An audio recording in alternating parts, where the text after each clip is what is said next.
Hi, I'm Pete Shau. You may know me from the RTO Show podcast, but today I'm doing something a little bit different. APRO and WOW Brands have launched a special project to bring the story of our industry to life like never before. They've asked me to sit down with some of the true legends of rent-to-own, capturing their stories, their impact, and their vision for the future. And now I get to share those conversations with you straight from the legends themselves. All of this leads to something groundbreaking, though. A new book, The RTO Revolution, A Definitive History of Advocacy and Consumer Access, written by APRO CEO Charles Smitherman and WOW Brands CEO Ryan Kras. The book explores the grassroots of RTO, the advocacy that has defined it, and the future that we're building together. Here's where you come in. We're giving away free copies once the book is released. Just head over to the RTORevolution.com and sign up for a chance to receive a copy in early 2026. Don't miss the chance to be among the first to hold this piece of RTO history. That's RTORevolution.com. Check it out and become a part of RTO history.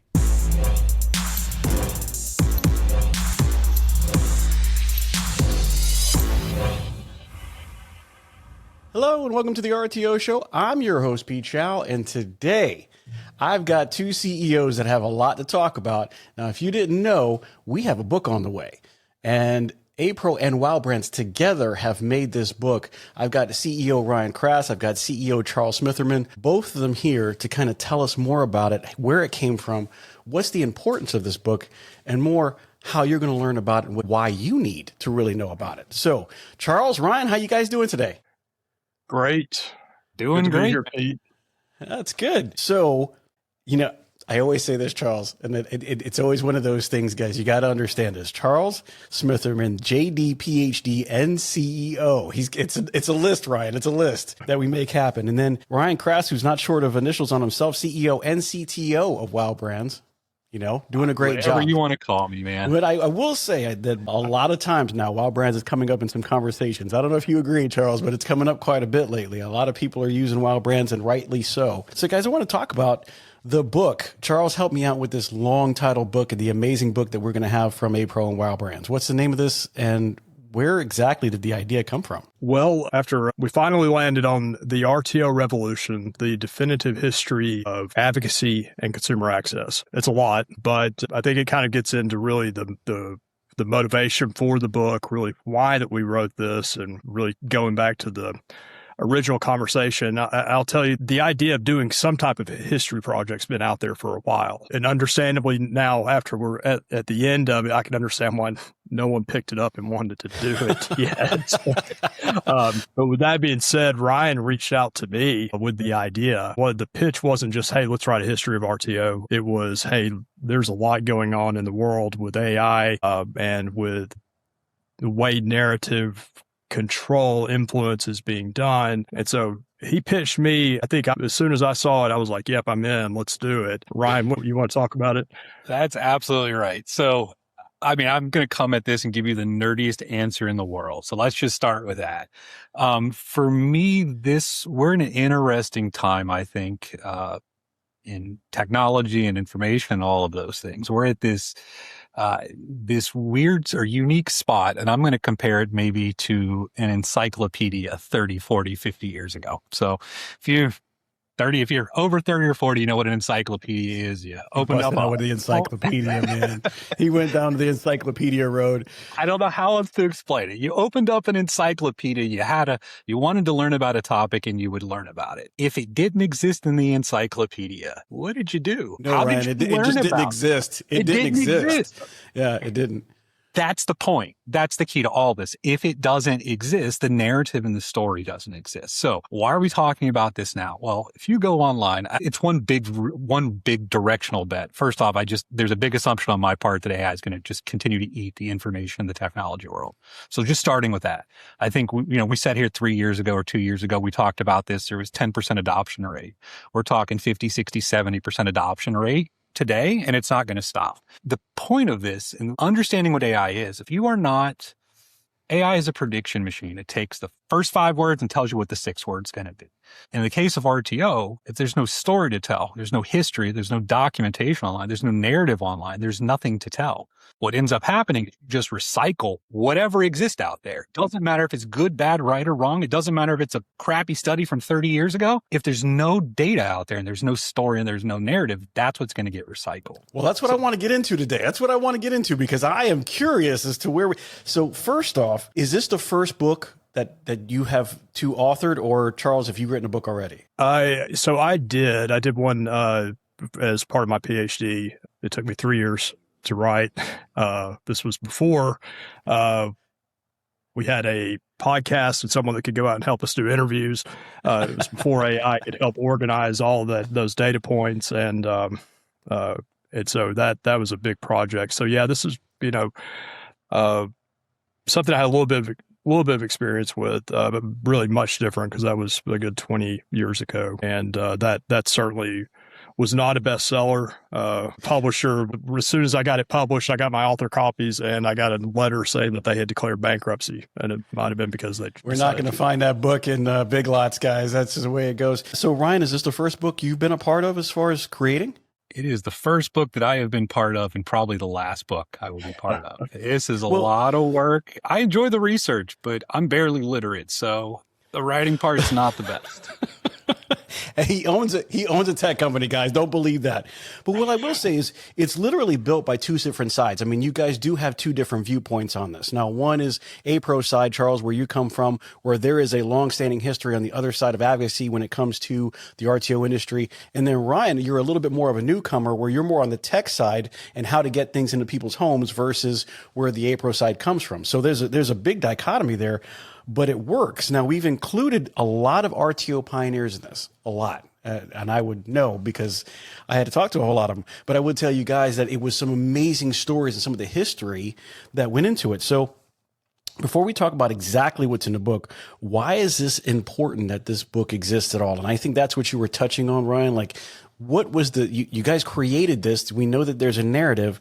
What exactly is that narrative? Hopefully just accurate reflection of the past. I mean, hopefully the narrative is us recycling not recycling, but repeating stories that have been told already. So a lot of this is just about telling the story and telling the message. When I talk to my customers on a regular basis, I've been hitting on this point for the last year. You're going to create the narrative that the world knows about. You're creating your story. And if you don't own that story and you don't tell that story and you don't tell it the way that you want to tell the story, somebody else is going to do it for you. And I think that's the biggest part of AI is just it's going to recycle that which is the predominant narrative. So whatever is getting pushed and whatever is the cycle, whatever the message is what's going to get repeated. So that duty is on us. That duty is on every company in general to tell that story because we're going to be sitting here. Just envision a couple years out. You're going to be searching and you're already doing it. You're going to get a result back. And unlike the past where you clicked on 20 results and synthesized the data and tried to come up with an answer, that's not the world anymore. The answer is you're going to get the answer back. The tool is going to tell you the answer. The question is, what's the data that is going to give you the answer on? So for me, it's just, you got to get that story out. You got to get those messages. You got to get the truth, I think, out and then let the tool repeat the message. Just jump in on that because I think that this was a story that needed to be told. It was a big story. I mean, it turned into a big book as a result of it. He says that it's like 400 pages, Anthony. It's 400 pages of history. I am so dying to read this book. No one has ever accused me of being not having enough words. Yeah, we see this on the advocacy stuff whenever we're dealing with, just the kind of other people trying to talk about rent to own that don't understand it, that don't know, that have never been in a store, they've never talked to a customer. They have really no idea about the transaction. And that's kind of a lot of what's out there right now on the internet that we're trying to correct with actual facts rather than just supposition and conjecture, is this story. I mean, this transaction dates back to Victorian England with the hire purchase agreement. I mean, think about that. This is not a computer gaming device today, an e-bike today, a TV 10 years ago, all the things that have come into the industry. This goes back to pianos because they were too expensive and people liked having it in their homes. It was brought to the U.S. in the form of the Singer sewing machine. Again, something, just a crucial item to have early. It's, again, too expensive. This will create a pathway to access that item to and eventually own it if you paid on it enough. And so, we hear these things from consumer groups that try to characterize this as being something new, as being something that is, trying to take advantage of people or that people don't understand or whatever that may be. And this is like, no, we've got a proud history and one that needs to be told. And so I would say that, the thing that was great about this book was that Ryan and I kind of came at it in two different angles, and that we wanted to look and preserve the history to tell the story that needed to be told. We're looking backwards to the past to bring that forward. Ryan's very much looking towards the future. Okay, how does this play? How does this go in and be told and be replicated and understood so we can influence that narrative much more than I think we've been able to in the past. And so that's what it does. It really hits on so many different levels for that, which is why I think it's just so exciting. The way things work nowadays is, if you let somebody tell that story enough times, it gets watered down, it gets changed, the fish gets a little bigger every time that you catch it.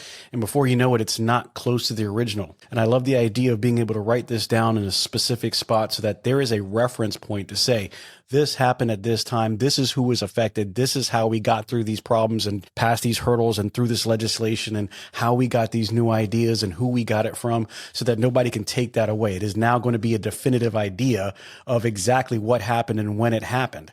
And I love that idea. I'm glad that you guys did that. I do have a question though, Ryan. Why co-author this book? What made you decide that, two perspectives are better than one? When you have an idea, that you can put it together. You have the ability and the smarts. What made you decide, I think Charles would be a great person to pull on an idea and see how we can dutifully together put it into work? It took one phone call with Charles and said, hey, I got an idea. What's your thought on this? And just instantly he saw the vision. He understood it. He was like, I've been thinking about doing this myself. There was no talking. He was just like, let's go. So I think that's the part one. I mean, the other part of it, there is so much of this book and there's so much of the history that has to do with the policy side of all of this. There's no world where I'm equipped to talk about that. So let's just start with that. That is Charles' background. He's one of the smartest guys I've met. He knows what he's doing. He knows what he's saying. Let the guy he's got the story. Let him tell it and I will assist where I can. Help me out. Walk me through this. He gives you a call. You're like, I knew I was going to do that. Dude, it's you. How did you figure out? Like, did you need him to spark it off? Is that where Ryan came? I needed him to give me a spark, and now I'm just going to take this and run. Like, where did it come from that you were going to do it? And then Ryan's idea with you did that forge something to say, okay, I'm going to do it with somebody, have a little help? I mean, what made you decide to do that? I mean, I guess there are two aspects of it. One, I mean, it was an undertaking. And so from that standpoint, like this history piece really needed to be told and preserved because it's an incredible story that hasn't really been told in this form yet. So that was really important. I think there was that other side of it. Like Ryan, he sold me on the vision of why this was important, why we needed to do this now. And I think from that standpoint, the speed of which we started, picked up and just ran with it, he was just instrumental in that because he initially called me, he was like, okay, well, yeah, we can work on this over the next couple of years and publish this. And he was like, no, we got to do it tomorrow. What time is it? It should have been done 5 minutes ago. So I think there were two of us that said, oh yeah, we could do this. And so I think we fed off of each other because looking back, it was a lot. It was a lot of late nights, early mornings to get it done and a lot of help that we along the way too. Well, I can tell you right now, Ryan has sparked in that idea in me a couple of times or two. I'll get that phone call and he's got, hey, we got this, listen to this.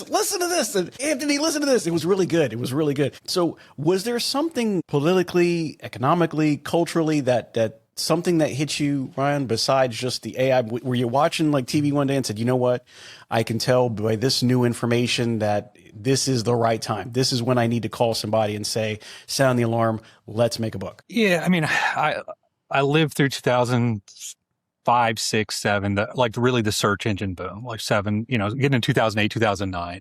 What I learned in that process was, I'm going to call it the flywheel effect. Like once you got ahead in the cycle and like if you just look at the industry as a whole, if you look at the guys that got ahead very early on in the technology space, it feeds upon itself. So that's part of it. That's part one. Part two is just when you started to Google these things, not Google, but when you start to use like AI tools, you start to understand really how AI works and how the data model works and how things are connected, what's important, what's not. You start to just, I would challenge anybody to just go on ChatGPT or go on Gemini or something and Google your company. And then on the right-hand side, click on it and see where it's getting your source data, because that tells you where it's finding the information that it is like consumed to output your story or the narrative or whatever you're wanting to do. And if you like, as you do that and you look at it and you start to analyze where the sources come from, well, a lot of the sources that we're talking about, APRO, we're talking about RTO, we're talking about stuff were like just bad. Not only bad, some of it was like spam stuff from 5-10 years. You click on the link and you're like, this isn't a real website, but this is what's dictating the narrative. And then, I know enough about it to understand that anything that we publish right now on, let's say, March of 2026 isn't getting into an AI model until the end of this year. Like nothing we're doing is going to matter until 2027 at this point. So this is where the speed comes from. This is where you call them and say, we've got to do it now. Like I would be happy just, even getting a less quality product out the door faster, because the speed is of the essence. Like it will take 6-9 months to render and train the model. So anything we're doing now isn't coming out until you get to, Claude 5 or 6 or 7 or 8 or something like that at this point. Right. And I think it kind of to that point with what you were saying, like and I just read, we're working on some stuff in Wisconsin right now, and there was some opposition to it. And you read these stuff coming from these consumer groups, and they're citing stuff that's 25, 20 years old, and using that to characterize as that. And, I don't think most of anyone's really that deep on rent to own, except for people that are in the industry, people that deal with the industry. And so how they're doing their research and how they're pulling this information is through this. So Google is not the same way it was 6 months ago, much less 5 years ago. And that's not going back or changing. And so how that people are doing research on us, they're pulling this stuff and then they're using it against us, like we're doing with in Wisconsin right now. And so, and there is an absence and there's a void. And I think that's kind of what this does. This is trying to fill the void from an authoritative position, a well-researched position that is, substantiated, not just conjecture, not just made up things, and certainly not things that are characterizing an industry from 25 years ago or something that happened 45 years ago. Well, I can tell you right now that the way people search is different too, because what they would do is they would ask a question, then it would feed them an answer, and they would ask a question, feed them an answer. Now they go to AI and they go, I don't want to get all these answers. Just figure it out for me. Is this good or bad? And it'll, gather all the data and say if it's good or bad on whatever opinion. And it's like, well, that's not good if you're not pulling the right data. So I'm glad that you guys are doing this. Flywheel RTO wants you to be covered this tax season, and they have 2 amazing espresso machines to do just that. They have the DeLonghi Classic Espresso Machine with Milk Frother. Listen, that thing is quite amazing. They also have the Nespresso Venture Plus Deluxe Coffee and Espresso Machine with the Milk Frother also attached to it. Listen, you can't get these things going to be on your counter, and they're going to fly off for this tax season. If you want to know who to reach out to at Flywheel RTO, that's Keith Brock, Flywheel RTO at 865-369-5902, and tell them the RTO Show sent you. Let's go back a little bit. Where is the book's information even coming from? So we talked about some of the pioneers that did it. Where are some of the touch points that you guys created and say, hey, this is where we're going to pull from. This is what we're going to talk about. I mean, Charles, you're going deep. I mean, you're talking about pianos. You're getting deep on me. But that's part of the history. So where did you guys go? Where did you go, Charles? Where did you go, Ryan? Where did you guys go to make those touch points and say, this is a piece of the history that we're going to include in this book? Well, I'd say I was fortunate just being with APRO. We're celebrating our 45th we just celebrated our 45th anniversary. So we were founded in 1980. When Ed Wynn retired last year, one thing he told me was like, hey, I've got 40 boxes over in storage that you need to come pick up. So we had, this wasn't a matter of, I was handed like a significant amount of source material and not just kind of, just the actual pieces of history, like the meetings that took place here, the notes from it, the research that really Ed being the guy that was in the room in 1980 in Dallas, Texas at near Love Field at the airport whenever APRO came into being. And he had that record. I mean, this was just an incredible resource that we had there to draw from and to pull out of. During that period, APRO produced significant number of publications, the old Progressive Rental magazine, eventually became RTO HQ, the magazine. All of those resources we've had very different iterations of the website. So you had all of that as like the actual physical primary source material that was really useful. And so, and that included a lot of the, reports, the data, the economic reports, all those things from throughout the year. So that certainly inheriting that, and that happened earlier last year. So that helped when Ryan called and said, let's write a book. And it's like, okay, well, I've got the library over here. We can kind of draw from to get going. Ryan, were you the mastermind behind gathering all this data and actually making some use out of it?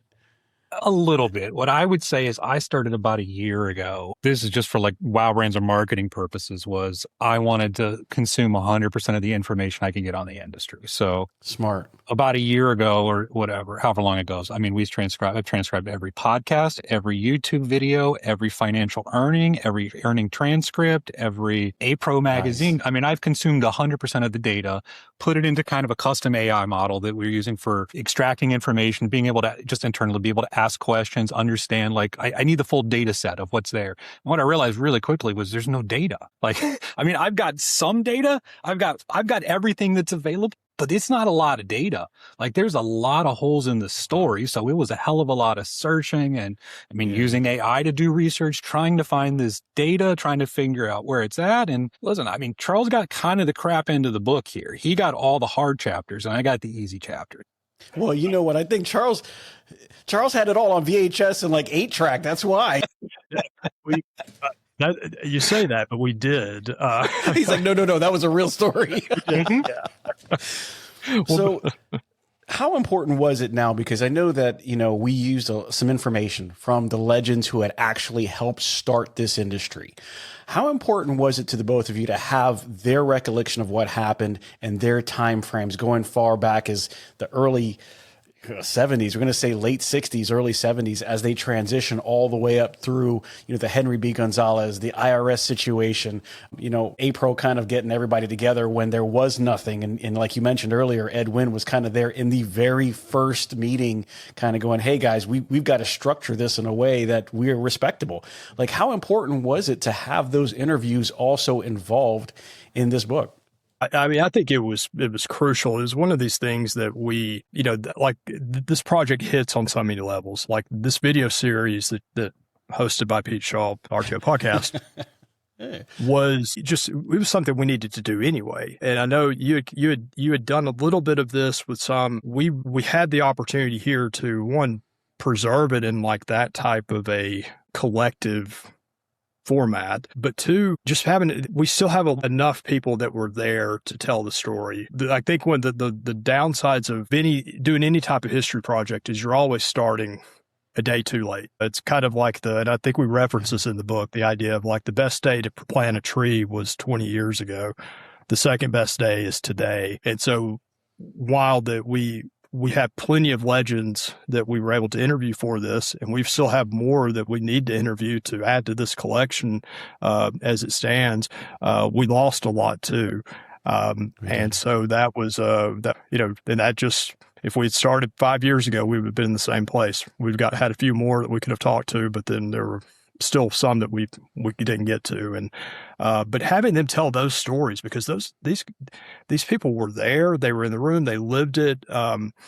And that part of it really is what's the incredible part of the story is what we've inherited at APRO, what we've inherited as an industry, what we see when we join together at Meeting the Minds or at RTO World or Legislative Conference, and this camaraderie, this togetherness. This was really the fire that it was forged in the 80s and 90s, whenever we were just consistently trying to define ourselves in headwinds coming from all different directions. And that formed really lifelong bonds of that. The Legend series really, we were able to go primary source material right straight to the source of the people that were there, that were involved, that understood and that knew the story. So those firsthand spreadsheets and books and everything that you got, all the stuff that you got outside of the Legend series. How useful is that? I mean, were you guys able to like scan and extract, really go back to certain dates that made a difference? Did you make like a database and say, okay, these years were hot years and we should go kind of research that? How did that work out? I mean, a lot of it you follow, I mean, it's not the best way, but you try to follow like store growth trends. What's the total number of retailers? What's the total number of RTO stores over time? I mean, a lot of that is trying to trace that down and that's, I mean, it's best guess. There's no authoritative data. We're making the best of it we can. Charles had some really old APRO like minutes that we were able to use some of the data out of to try to answer those. I would go back. I think these things solve two different purposes, or have two. The research that we did was very much, I'm going to say somewhat independent of what we heard from the legend. What we heard from the legends is the true firsthand account of what actually happened. And I do think that that's probably more,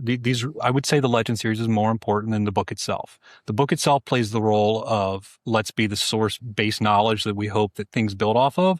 But I think the part that people will really find useful is going to be the legend series. It's the stories, it's the narrative, it's the, there's nothing new under the sun. Everything you heard in those stories and those narratives going back 60 years, it's all replaying itself. It just plays itself in a different way, in a different fashion. But the truth is, it's all the same. It's the same thing as 60 years ago. It's the same demographic, same customer base. It's just a different narrative and a different way in which we're interacting with them. So I don't know. I think the Legends was the highlight of the book for me was the Legends series. Like listen, and not even a transcript. Transcripts were good. It's fundamentally different. I'm listening to them live in the same way that, everybody else is. These are listening to them live is fun, or listening to them audio is fundamentally different than reading a transcript. You can hear the passion in their voice. You can see what they're talking about. You can understand that they've been through this grind 60, 50, 40 years. Like, to me, that's the best part of it. Well, I will tell you guys what they're referencing is the Legend series on the podcast. The RTO Show podcast is a Legend series that is working in tandem with Wow Brands and APRO as sponsors of that. And we have done 22 different legends that you guys have the ability to go back. Now, they will be released every week so that way you have time to consume and digest and enjoy. But I tell you, it's opened my eyes to so many things because I have heard and talked to people about things I never, ever knew. I mean, just crazy things and ideas like, oh, we didn't know that we were going to do that. We didn't know that this was going to be special. We had I mean, I had like 5 different people tell me we used to rent video cassettes and VHSs, and I was like, really? And how that kind of spawned into, appliances and furniture and the things that they didn't even have or the ability to get early on versus now. I mean, I can't think of anything we can't get yet. In the early beginnings, there were people like, rent to own. I don't know. That's crazy. That's a crazy idea. And how they powered through that and still made it. I mean, you're talking about fundamentally some crazy situations that happened that they powered through. And, just for a couple people mentions of some of the great legends that aren't here, we got Mark Windsor, we got Daryl Tissett, Ernie Llewellyn, who was just recently passed. Sorry to say to the family, thank you so much for allowing us to have him for the time we did. Terry Bevel and some others that were just instrumental in our lives. And I wish that we had the ability to talk to them. So as we're talking about, Charles, I'm going to ask you, and then Ryan, I'm going to ask you a different one, but how do these stories strengthen APRO's advocacy message to you? Well, one, they tell it. I think, there's one really good one that it was just released recently, Chris Korst. He was, people are loving that one. And this was just incredible. He worked for Rent-A-Center, really did government relations, had various positions with him in legal and compliance as well. And whenever we're trying to piece this together, and one thing about that's the core piece of I think of who we are, but it's also a core piece of the book and how the story kind of unfolds, is the idea of we have really a 47 state regulatory framework that is 47 state rent-to-own statutes. Effectively, it's a model act with various differences that have kind of come into being and evolved along the way. Chris was one, and he tells the story about how that strategy really came together. I mean, the initial idea was, let's go get a federal bill. We still don't have a federal bill. I don't think we want a federal bill now. But the idea of running kind of a parallel strategy on the legislative front of let's just go individual states one by one, which they did. And so I was kind of doing some background on Chris to get ready for his interview. I went onto his LinkedIn page, and he had it kind of buried down in there. He was like, instrumental in a 47 state legislative strategy that, effectively resulted in 47 state statutes. That was kind of it. And I'm like, well, this is like just such an incredible story. So that was pretty big, Chris. You didn't take enough credit. I don't think he did. And I think, but his interview, certainly it kind of came out. This is a real core piece of the book because I think he hits on this, but this was absolutely incredible. I don't know that it's really been replicated. It's been done. I don't know it could be done today in the same way, but you had this going on and you had so many people involved and just so much activation on the grassroots level. So from our perspective, to be able to go and sit at a legislative, like a committee hearing, talking about something to do with us and say, we've been around for 45 years. We're regulated by 47 states that we helped work through and get passed and adopted on those. That's a big deal, and it really cuts against like some of the the fodder of, oh, this is a new thing and no, we've been around for a long time. People still choose us. We are regulated. We are very pro-disclosure, Yes. Our customers knowing what they're getting. We're not in a situation we want anybody to misunderstand what they're getting. We want the disclosures. We're not like a retail where it's a one-off transaction. You come in, you buy it, you're gone, you don't come back. We want you to stay around because we need you to renew and keep going. And we want you to tell your family and friends to come back. And so this really kind of I think that from our legislative and our advocacy piece, being able to have this story there and be able to tell it it's a great story. It just really is. And it's actually incredible. And I think that 47 state piece and how many people touched it that are still here today that we really brought together through the legends and through this book is, it's a really exciting part of it. I agree. Chris, we appreciate it. I was telling you the other day too, Brad Dennison made it on my favorites list. I had no idea how much he had done because I really only know him through BMS and him telling his story. And I was just shocked at how much involved he was. Going back to you, Ryan, how does this validate the marketing that you do and the marketing that the operators face on a day-to-day basis? Do you get to say, this is the facts that we have behind it, and how does that help you? One of the things I came across I didn't know about was one of the FTC studies in I think it was 2000, 75% customer satisfaction rate. Higher than laundromats at that point. That was one thing that was used at that. Like, look, there were more complaints about laundromats than rent-to-own whenever they did that study. Wow. There's just so much data. There's a narrative that is pushed that it's a bad thing and that it's got a negative stigma associated with it. But the data doesn't justify that. The data doesn't support that remotely. And any, let's just say, analysis of the data kind of tells you that's BS. Just look at your own study. The FTC did this one in this case. And I would say the part about that I guess I appreciated is going through this process is just, I'm going to go back to the cyclicality of it all. There's different products. We're going to have different labels on it. And we'll talk about this a little bit later of how technology and what RTO's role in facilitating the technology is and all that stuff. And we'll get into that at a later point, but it's very much about how do I meet the customer where they're at and how do I get them the products they want and need and how do I do it in the mode and medium in which they communicate? Because that's the difference. That changes over time and frankly, it's changed in the last year. And if you haven't adapted to that, you've missed the point. I agree. Do you see how they answer so differently? Charles got one way. Ryan's like, this is the data. This is what this is black and white, baby. This says you like it, and I'm going to tell you like it, damn it, because this is what shows. I love it. I love it. So, is the book, the idea is sometimes when somebody says, okay, we got a book, everybody's excited. Oh, it's the #1 bestseller. And the first thing people go is, yeah, that guy's got $1 million. He made a lot of money. This really wasn't about the money, was it? This was more about being able to get the information and the access to the information, not only to the AI bots, not only to the online, but to the people who are living it, the people who are curious about it, and the rest of us who didn't know that the history even existed or went back that far. Is that a okay statement to make? There is no intent of making any money on this, and I think Charles and I would both say we're both spending a lot of money to do it.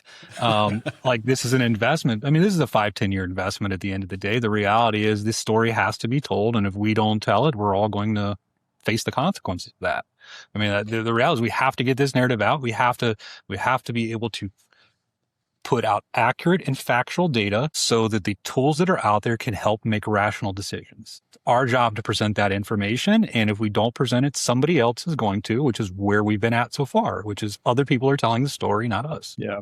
And I think that was kind of the original. It was not one. I think we've got a small audience in terms of just the industry and people that will buy it. This isn't one. I think you're going to be searching on Amazon and say, "Oh, this looks interesting. Let's." Says you, Charles. It's going to fly off the shelves. But Ryan and I at the very beginning, we talked about it, and we agreed that any royalties will go to the APRO Charitable Foundation, particularly the scholarship fund. I think is the seems appropriate for that. So, we will be giving a lot of these copies away. It will be available. I think Ryan will touch on this, but we're going to publish it online. That's really this book. And while on one level was written for us, it was written for this industry. It was written for really the future of the industry, so that people can join the industry and really get a sense of pride in being a part of it. That's one level. The other audience, and really in a lot of ways of how this was written, was for AI. It was for ChatGPT as the primary reader of it, and for it to be able to take it and to really replicate it going forward. So it works on a couple of levels, but I think that's just really important. This wasn't like a traditional book that, okay, we're going out and we're going to do it this way. No, this was an investment of time and money, but I think we both were passionate about and knew looking forward to the future that this needed to be done, and it couldn't wait. Hey everyone, it's Pete Shau here from the RTO Show podcast, and I want to tell you about a company that's making a real difference in the rent-to-own space, Wow Brands. I've seen firsthand how they approach marketing. And let me tell you, it's not just about ads. Wow Brands builds complete digital ecosystems designed specifically for the rent-to-own industry. Their e-commerce and lead generation strategies are built to bring in qualified leads. And did I mention that they are actively working with the rent-to-own industry while also being members of APRO and TRIB? Listen, these folks are passionate problem solvers. They don't just slap something together. They design, build, and scale the kind of digital retail tools your business needs and your customers actually want. So if you're serious about growing, reach out to Wow Brands at wowbrands.com. I trust them, and I think you will too. So would you say like this is a reference point for future advocacy? Because it sounded like for a minute there that there will be a Legends series part 2, because we left some people out. And if we do that, will there be a second book to follow that with some additional information? I'm just curious. I'm very curious. Dude, I think we're both reeling from PTSD. Like, we'll just stick with the podcast, Pete. It's a lot easier. I was going to say there may be another Legends podcast series, because at the end of the day, I think that is actually the best methodology that we should be using to communicate these stories anyways. What Charles and I are doing, I think that if we were to sit here in 5 years and a regulator got our answers as they were trying to determine how to set policy decisions, or anyone is trying to research rent to own and we're the ones returning what I believe to be the factual information on the topic, to me, that's a win. I mean, the win is almost to not be known. The win is that when somebody asks these questions in 5 years, they get proper and correct and factual answers. If I could add to that I think this is where Ryan and I were, I think, in the right position to write this right now, because we are coming at it from these different angles, very forward looking. Yes. We're also this preserving the past idea. And from that standpoint, I think what really, we address the AI and the future of that, but we also, I think what this book does, the real effect it has for this industry, at least our internal looking, is it really does build that sense of pride. My hope is that our dealers will be purchasing or getting copies of this books and giving them to their new employees in some form or another. That's one idea of making this is a 400-page book. We condense this thing down to something a little bit more digestible. ChatGPT, could you shorten this up for me?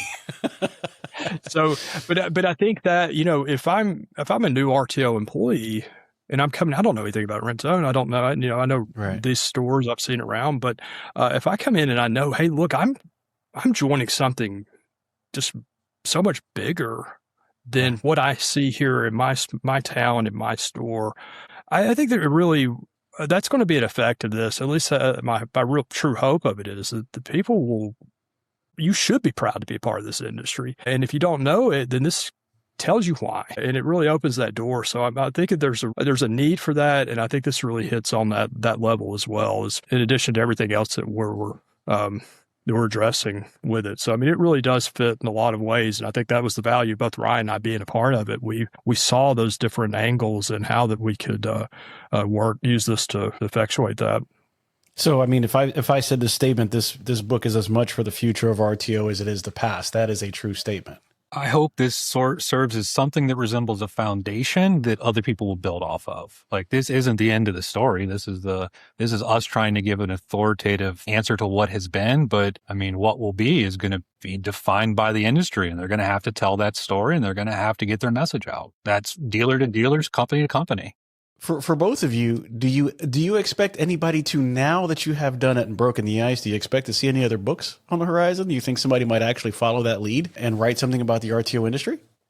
Just curious. I think it's there have been a few that have written. I mean, we've got some of the big names like the Charlie Loudermilks, some of the older first generation that had books that they either wrote or biographies written about them because they were that important. We've also got, some of our current dealers. Larry Carrico wrote a book about his business and his life and his wife Sharon. It's a great book if you haven't read it. Both of them tell their stories side by side, and it's just a great format because you hear Larry talking about his view of what was going on at this point, and Sharon's over here kind of like, well, here's what I was thinking at this point. And it's a great book. But Larry and Sharon took that on and told that story. If it could be somewhat inspirational for other people to do that, I think we provided a great format in the form of the Legend series to give some time with you and allow them to tell that story. I'd asked a few people to go out and write their biographies before. And I mean, it's an undertaking to do this. I mean, it really was. I think, and we co-authored it. So it wasn't even, we didn't have to do the whole thing ourselves, and it was still a major project. So hopefully it will be.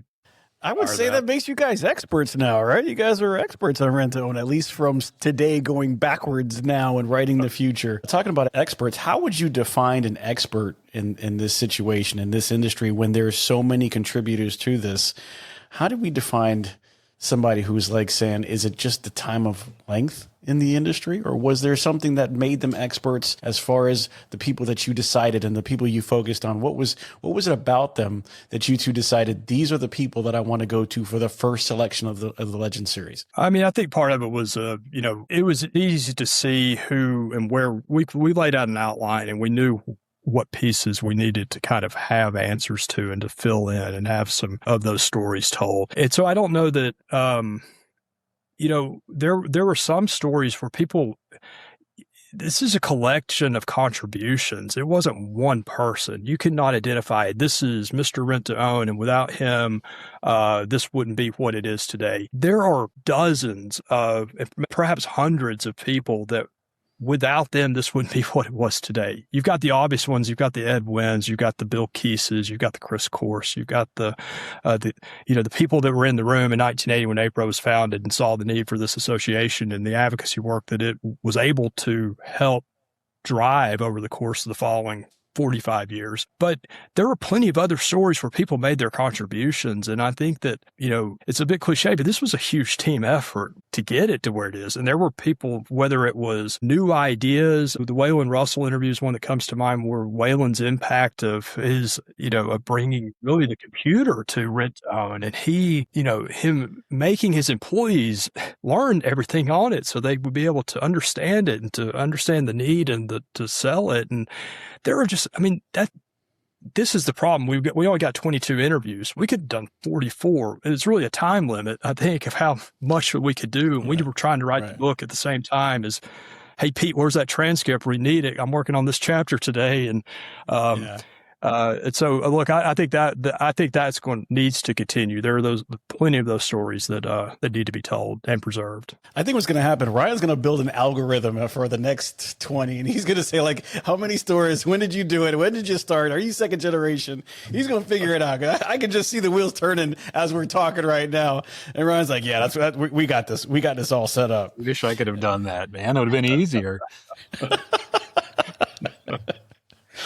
So how important was it to get everybody? I mean, when we say it, and this is more like a thought process and not necessarily a fact-finding question, but how important was it to have all these different names and voices and experiences on this book? Because, you know, there was a lot of them that had a lot of stories. And like you said, there could have been 44, but there could have been 10. There was a decision to add all these in here because they made a difference. How important was it to the two of you to see it from all these different angles, all the history and all the fighting that they did to stay relevant, to stay in the spotlight, to stay on the right side of the law through the advocacy, to stay open when things happen? You know, I think Kathy Winters was telling me that, you know, they had a big fire that almost destroyed everything that they had, and they still, you know, they still got through it, and they still support the community. Larry Carrico said at one time that he had suffered a fire and he had to go back through all the, you know, the backup tapes that never worked, but, you know, he was trying to go through that situation. And, you know, you've got all of these stories. How important was it to two of you to have all of these names that we could at least fit in the time we did contributing to this book? I would say I think it's more important than the book itself. I mean, I think these stories and the narratives, a lot of this is, I mean, and I'm relatively new to the industry. I'm 7-10 years, which makes me, you know, a child compared to most of these people at this point. Like, they've been doing it for 30, 40 years. I don't know these stories. I've heard rumors of these stories, but this is all oral tradition. This is person passing it down orally. There's no documentation of all this. So I think you can't really even kind of propose writing a book without the interviews and without the original source. I consider what you've done with the transcript the original source material. That is the basis for 70% of the history. Yeah, I mean, that's the thing. I think we all heard pieces of it. I mean, and I think that everyone has a piece and a story to tell. And what all we did was we combined it into 400 pages. I mean, Anthony, we're going to find out how good this book is. And he's got like 400 pages, man. You're going to make me read that. It's a whole encyclopedia. Yeah, it's an encyclopedia, you know, but I think we can't get it digitally, right? He did say we can get it on Amazon. Yeah. So it'll be available for download. You'll be able to get it on the website. You'll be able to get it on Amazon. It'll be everywhere that you want to be. So when we talk about putting all this information together, right, we're pooling it. You have a lot of history. We're building a base, not only for the AI models, so that we have something to stand on. We have a knowledge base to say this did happen or did not happen, and we can kind of go back and forth. I mean, Ryan, what kind of ecosystem can somebody like, is this can't be just for AI, right? So we have a written book. We have a book that you can get digitally, I would imagine. You have the ability to give some away. You're going to be an AI model. I mean, are we touching all the base points with this information? Was that, is that another goal for this book to say, we are going to be, like you just said, we're going to be everywhere you want to be, so that there is no question that if you have an idea about what happened in this date, what happened in rent to own, where did this information come from, that anybody will be able to access this information in a matter of time? I mean, absolutely. The goal would be that as you're down the road asking a question we're going to call it Googling or ChatGPT or whatever you want to call it, when you're asking a question to a technology at this point, you're going to get back an answer. And we're hoping that part of that answer is some of the information that we've provided and collected. I mean, the real goal would be that if we're sitting here in a couple of years, that you're able to ask a question and it's able to just tell you, this is what happened. And what am I supposed to do with this type of a situation? Or this is the legal situation that I'm in right now. Well, based off of everything, Charles, we should be able to spit out, here's the 3 or 4 or 5 times that have been like that. Here's the way in which it's been resolved. And here are the policies that were implemented as a result. Secondarily, what are the similarities between what is going on right now and this product release and what happened 10, 20, 30 years ago? How did that rollout happen? What was the adoption look like? How was it marketed? Because I mean, there's nothing new under the sun. A lot of this, it's all very cyclical. It's all very, let's just say they seem to run in waves, and being able to kind of identify those things ahead of time, or even be able to ask questions about what's going on today. Well, without the data to know what has went on in the past, you're not going to be able to answer that. So I love the way Ryan's mind works. It is so data driven. It's so analytical. That was, absolutely amazing answer. You going to say something, Charles? Yeah, let me add to that, because I think that part of this cyclicality, that's a word, to this is that I'll put it, for example, with this Wisconsin issue. There was an opposition letter to the bill that that we're supporting up there.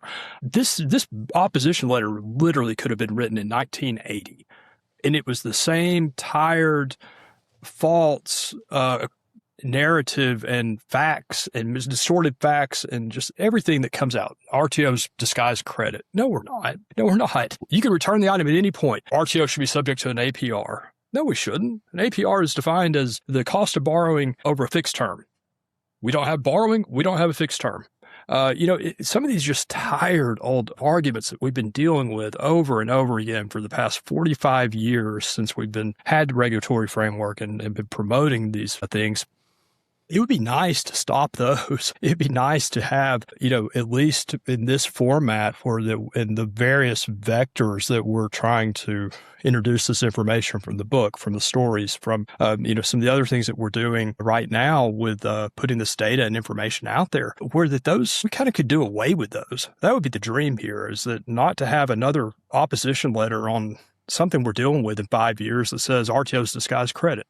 I think we've dispelled that. Now, we may not have had anything written that really explained that and published and digestible in a format that's out there like we're doing here and like we're doing with some other things. While that things continue to turn around, hopefully that we'll be able to put an end to some of this because, some of these things are just flat out false, and it's a tired narrative that was disposed of consistently over the past 45 years that is not stuck. It doesn't stick. But then you get a group that comes up and says, well, we figured out something new and a new argument to make. I'm hoping that we've got something that's with some authority and with some plenty of footnotes and data and source material to back it up to show here, as I think we have, to dispel a lot of that. So hopefully we can end a cycle of just misinformation that we continue to have to deal with on a daily basis. Oh, you know what? Speaking of that, I'm going to tell you right now, Ryan, I am claiming this. We're no longer going to call it ChatGPT. We're going to call it AI chatting. From now on, I'm just AI chatting this thing, and this is going to go somewhere. You'll see. Buy that domain real quick. Hold on. No. I am AI chatting. So if someone listens to this episode but never reads the book, what's the one thing that you hope that they understand about the RTO transaction? I think it's a simple thing. Look, we and you even say it. What's a transaction? Yes, we reduce it to it's a transactional format that comes in a lease agreement and has terms and conditions and disclosures, et cetera. It's not, and we talk about, okay, well, it's an item, it's a TV, it's a computer, it's a mattress, it's a refrigerator. This is use value. I mean, what's the value of a computer or a TV? It's the use of it. I don't have a mattress that sits over and in my house that doesn't get used. That's a good night's sleep. My TV, my computer are access points to be able to join the social order of things and to interact with people, a community. My refrigerator keeps my food preserved, where milk cold, those type of things. That I think that's if there was a takeaway that we get reduced to the legal, the compliance, the transactional part of it. This is about people needing things, and they've needed things, and they've needed access to things for 250 years. Some would argue, I had someone correct me the other day when I said this. They said, no, this goes back to biblical times. This is biblical, not the idea of loaning or giving someone something that wasn't a loan, that wasn't subject to a usury interest rate or something else, but of bartering, allowing someone to make use of it. That goes back 2,000 years, not 250 years. So I think if there's a takeaway here is that this transaction exists for a reason, because it provides it provides access. Ryan and I we're still kind of debating about this. Is it about consumer access? I say it's about dignity. I think dignity is a little bit further into it. It's about treating someone how that they should be treated as a human being and giving the ability to have a good night's sleep. And it shouldn't be determined or restricted because they can't access credit, because they don't have a credit history, because they should not have to go into a charitable store and get whatever they can get. This is about being able to be treated like anyone else, to go into a rent-to-own store and be able to have something that has that flexibility and the ability to return at any time if life comes up and they can't make their payments, but also that good night's sleep that can help them get up in the morning and to raise their family, to get to work, and to be a productive person and happy person for that. So that's a lot there, but I think the transactional part, while it's important, that's not the real story here. Ryan, I'm going to tell you, I must have struck it. That passion is coming out. You see Charles coming alive over there. I've known Charles for a couple of years. I rarely see him get that passion. He's like, this is it, guys. This is it. So I love it. I love it, Charles. Different, different side of you, man. I like that. So, coming into the end, now that we kind of decide like this is something that we've needed. Not only are we creating a starting point, we're creating a baseline for everybody to get the right information and tell the correct story, something that we've probably needed for a long time. So thank you to the both of you. And I know we kind of touched on it in jest, but is there another chapter to the RTO Revolution? Is there something else coming up behind this? Or is this a starting point and you give it off to somebody else for them to either create a part of a narrative or what story that they need to tell? I don't know. What I would say is I think we've got the base knowledge hopefully ready to go and clean and will act as a foundation. And I hope that the story will start to get out. I think you're going to play a big role in that, Pete. I think that you are the public face. You are the voice. You're the guy that's doing podcasts. You're the one interviewing and talking to people. I mean, the hope is you take the mantle up. No, that's not. I mean, the hope is that you're the guy doing these interviews. You're the one getting these. The transcripts and the podcasts are the core to all of this. You're the one getting the original source material. That's the key to this. So I don't know. You tell me. Is there another chapter? Anthony, we were just past the torch. That was a moment, right? That we were just past the torch. Ryan did it. Ryan did it smooth too. He's like, no, it was really good. You do it now. I love it. I love the way it is. Listen, guys, I want to tell you, I appreciate you guys are so amazing. I really appreciate having you guys on the show. Guys, when it comes out, I want all the listeners to understand this. When it comes out, you've got to get the book. You've got to download it. You've got to purchase it. You've got to find a way to get to it. I know it's 400 pages, but it is 400 pages of passion. If you haven't seen Charles's face and you're just listening to audio, trust me, it's a vision that he is getting into this. And I can tell you right now that it is a book worth to remember. As we do when we base set, when we tell you all the facts, when we tell you what's going on, it's from a place of passion, but it's also a place from concern. We want to make sure that you understand really what's going on in the rent-to-own world. We want to make sure that you understand where we came from, how we got here, the trepidations that took us from there to here, because you know what? It wasn't an easy story. Like he said, some of the names that were on there, Chris Kors especially being one of them, Ed Wynn, God, all the people that we've had so far and the ones that are coming out, they have really had to trek through the mud and kind of really go through a lot to get here. And they are number one A+ guys, and they will hold their business to any light that you have. Nobody's afraid to do that. Check the books, check them. This is a relationship business. Charles wants to give you cold milk and a nice place to sleep. And I just want you to know that. Ryan knows it. He's like, that's it. I see the passion. But I will tell you guys, this book brought together by Charles Smitherman, the APRO CEO, and Ryan Kras, the CEO, CTO of Wow Brands. Just so you guys know, they sponsor the show, but they do an amazing job. They've also created this book for you guys to consume and take care of. If you have any questions, hit me up at the show, Pete at the RTOshowpodcast.com. If you want to go online, you can also see it at rtohq.org. You can get the book. I know that it's coming out very soon. We've talked about releasing copies, and if you don't get your copies because you're sleeping on it, but that's okay. You can still get it on Amazon when it comes out, and we'll let you know about that. Also, maybe if we have time to do a Legend Series 2, we'll talk to the guys and see how that works out. But I would love to bring that to you. And you can find us on Facebook, Instagram, LinkedIn, and now YouTube, where you're going to see this. Make sure you lock in and subscribe. Get to the site, www.rtoshowpodcast.com, where you can buy some swag and you can look really, really, really nice.